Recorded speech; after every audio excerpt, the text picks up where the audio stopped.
जिसके growth rate 7.5% के growth rate से अगर दुनिया में कोई सबसे नंबर 1 देश तरक्की कर रहा है तो वो भारत का है। और इसमें कहीं न कहीं नरेंद्र मोदी जी के उस इस जीएसटी का जो पूरे देश में एक रूपता ला करके इस जीएसटी को लागू कर देगा। लेकिन उससे बड़ा ऐतिहासिक कदम जिस तरह से जीएसटी पे रिफॉर्म किया है और 22 सितंबर से नए दरों पे जीएसटी लागू हुई है। अभी तक जो जीएसटी का रेट था 5%, 12%, 18%, 28%। अब देश में जो आवश्यक वस्तुएं जैसे साबुन हो, टूथपेस्ट हो, ब्रश हो या दूध की डेयरी का सामान हो, पनीर हो, बिस्किट हो, चॉकलेट हो या गरीब चलने वाला साइकिल पे हो, मिडिल क्लास का मोटरसाइकिल पे हो या कार रखने वाला हो या फ्रिज हो, टीवी हो, ये वॉशिंग मशीन हो, हर चीज़ पे जिस तरीके से उन्होंने आवश्यक वस्तुओं को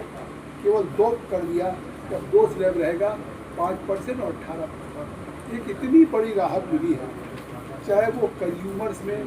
चाहे इंफ्रास्ट्रक्चर में, चाहे सीमेंट में, चाहे वो आज लोगों के दैनिक उपयोग में आने वाली चीज़ें या जिस तरह के दवाओं में, खिलौनों में, इन सब चीज़ों में। और इससे इस छूट से सीधे 2.5 लाख करोड़ जो अभी तक वो जीएसटी के रूप में जाता सरकार के खजाने में, वो 2.5 लाख करोड़ अब सरकार के खजाने के बजाय वो सीधे जनता के को पासान होता है। अब जनता को अगर 2.5 लाख करोड़ की जीएसटी की छूट से मिलता है तो इस देश में कहीं न कहीं जीएसटी का फ़ायदा अर्थव्यवस्था को भी होगा। और दुनिया के सामने जो हमारी चुनौतियां हैं, चाहे टैरिफ को लेकर के, चाहे टैक्सेज को लेकर के, उसका भी हम मुकाबला, उस समस्या का समाधान बहुत ही बखूबी ढंग से करेंगे। और हमारी देश की अर्थव्यवस्था में इन रियायतों से 2 लाख करोड़ की वृद्धि हमारी अर्थव्यवस्था, भारत सरकार की अर्थव्यवस्था में। तो एक तरफ भारत सरकार की अर्थव्यवस्था में 2 लाख करोड़ की वृद्धि, दूसरी तरफ 2.5 लाख करोड़ की उपभोक्ताओं को उनके जेब में पासान होगा। तो इससे हमारी जो एक चुनौतियाँ थी और एक संकल्प था कि देश को 2027 तक और दुनिया की तीसरी अर्थव्यवस्था मोदी जी ने संकल्प दिया है, उसको भी पूरा करने में सक्षम। वर्तमान समय में अगर वैश्विक चुनौतियां देखी जाएं तो चाहे यूक्रेन रूस का मतभेद हो, झगड़ा हो, वार हो, या हमास का, गाजा का हो, इजराइल का हो, तो जिस तरीके से ये है, इसके नाते कच्चे तेलों में जिस तरह का इजाफा हो रहा है और उसका प्रभाव दुनिया के सभी देशों पर पड़ा, ऐसा हमारा भी भारत अछूता नहीं है। लेकिन नरेंद्र मोदी जी की नीतियाँ हैं कि वो अगर कहीं हमारे ऊपर टैरिफ बढ़ रहा है तो हम और अपना विश्व में विस्तार कर रहे हैं। कैसे हमारी संभावनाएं दूसरे और देशों में जहां अभी तक हम एक्सपोर्ट नहीं कर रहे थे, ऐसे 40 देश को आइडेंटिफाई करके हमने चिन्हित किया है कि वो उन देशों में एक्सपोर्ट करेंगे। और आज इस 22 सितंबर से जो छूट हुई है, केवल 22 सितंबर से 2 अक्टूबर तक मारुति जो छोटी कार है, जिसको लोअर मिडिल क्लास के लोग 2 लाख कारें बिक चुकी हैं केवल कुछ दिन में। 22 सितंबर से 10 दिन में 2 लाख। टाटा मोटर कमर्शियल में टाटा मोटर्स की 50,000 अभी तक गाड़ियाँ बिक चुकी हैं। इसी तरह से हर क्षेत्र में आज बाजार में देख रहे होंगे कि आपने देखा होगा कल विजयदशमी का पर्व था या शारदीय नवरात्र में बाजार में किस तरीके से लोगों की खरीद करने का लोगों के अंदर उत्साह है, ऊर्जा है। वो केवल इसलिए है कि जीएसटी में इतनी बड़ी छूट हुई है। और जीएसटी की छूट के लिए हम भारत के प्रधानमंत्री को धन्यवाद देते हैं, नरेंद्र मोदी जी को, कि उन्होंने वैश्विक चुनौतियों के बावजूद भी आज उस चुनौतियों का में जनता, भारत की जनता को और टैक्स में राहत देने का काम किया है। भारत के उस जीएसटी में जहाँ अंतर्राष्ट्रीय बाजारों में कच्चे तेल के दामों में वृद्धि हो रही है, टैरिफ बढ़ रहे हैं, वहाँ पे लगातार छूट देने का काम कर रहे हैं। और चाहे वो उपभोग का सामान हो या दैनिक आवश्यक वस्तुएं हों, डेयरी का उत्पाद हो, मक्खन हो, घी हो, साबुन हो, लक्स हो, ब्रिटानिया बिस्कुट हो, रोटी हो, पनीर हो, सब में हमने आपको बताया कि इसमें 28% से घटा के 5% कर दिया, कैंसर की दवाओं को 0% कर दिया, 18 से 5% कर दिया। तो अब इस तरीके से देश के लोगों को इतनी बड़ी राहत मिली है, इसके लिए मैं सर एक दिक्कत ये आ रही है कि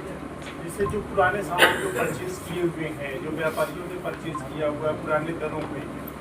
तो उसको इस जीएसटी पे देने पे दिक्कत आ रही है। तो क्या सरकार का इसको लेकर सरकार ने इसमें स्पष्ट निर्देश दे दिया है कि जो सामान पुरानी जीएसटी पे दुकानदार ने रखा है, वो सामान अब जो जीएसटी की छूट है उसी दर पे बेचेंगे, और जो उन्होंने जीएसटी का पैसा दिया है वो उनकी जिस कंपनियों से खरीदा है वो उसकी भरपाई करेंगे। तो इसमें जैसे इलेक्ट्रॉनिक को छोड़ दिया जाए, बाइक को छोड़ दिया जाए, मोटर को, बाकी आप खाद्य सामग्री पे चले जाएंगे, सारे रेट वही लिए जा रहे हैं। हम लोग तो देख लिए पूरा, अब पूरा वसूल वही कर। इसके लिए सभी जिलों में प्रशासन के लिए एक बना दिया गया है कि अगर कहीं भी अब कोई भी जीएसटी छूट के बाद अगर पुराने दर पे ले रहे हैं तो उसकी जानकारी आप देंगे तो निश्चित तौर से प्रशासन इस पर कार्रवाई करेगा। सर आम आदमी पार्टी के संजय सिंह, उन्होंने जीएसटी को लेकर कई बातें कही हैं। वो कह रहे हैं जो जीएसटी का ड्रामा फैलाया गया है ये सरकार की तरफ से फैलाया गया, और इसको घटाकर अब ये कह रहे हैं कि ये बचत उत्सव, ये बचत नहीं बल्कि शपथ उत्सव। अब ऐसा है कि संजय सिंह आप पार्टी है, देश की राजधानी में आप पार्टी की सरकार थी, और मुझे लगता है कि जिस तरह से वो उनके नेता अरविंद केजरीवाल दिल्ली के लोगों को सपने बेचा करते थे और उन सपनों पे सरकार थी, लेकिन आज दिल्ली जो देश की राजधानी जहाँ पे पूरे देश के लोग रहते, कॉस्मोपॉलिटन कहलाता, कोई राजधानी में सभी राज्यों के सभी जिलों के लोग हैं। आज वहाँ की जनता ने जिस तरीके से उनको आउटराइट रिजेक्ट कर दिया है, तो अब वो कहेंगे ही। लेकिन मुझे लगता है कि आज एक बात उठी ना कि आखिर रोज़ मोटरसाइकिल हो, साइकिल हो, वाहन हो, मैं बर्तन खरीदने गया, बर्तन की दुकान पे जाई, बर्तन तो नहीं, मतलब ऐसी है, बर्तन पे हमको छूट मिल रही है। मैं जो कल सामान खरीदने गया, कपड़े खरीदने गया, उस पर छूट मिल रही है। अगर इसके बावजूद भी कुछ लोग, और इतनी बड़ी छूट है कि जो सीधा सीधा आपको प्रभावित करा, मोबाइल की दुकान पे जाइए। मैं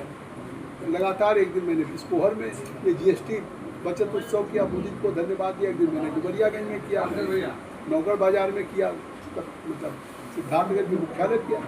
तो मोबाइल में भी अगर 80-90 हज़ार का, तो 15,000 की छूट है, उससे सस्ता है। इलेक्ट्रॉनिक और ऑटोमोबाइल ये आपको पूरा लागू मिलेगा, लेकिन अभी खाद्य सामग्री बर्तन में मैं गया खुद खरीद, लेकिन मैं जो खरीदने गया मुझको इसी सिद्धार्थनगर बर्तन में उनको थाली प्लेट सब लोग थे, कपड़े में मैं गया खरीदने मिला।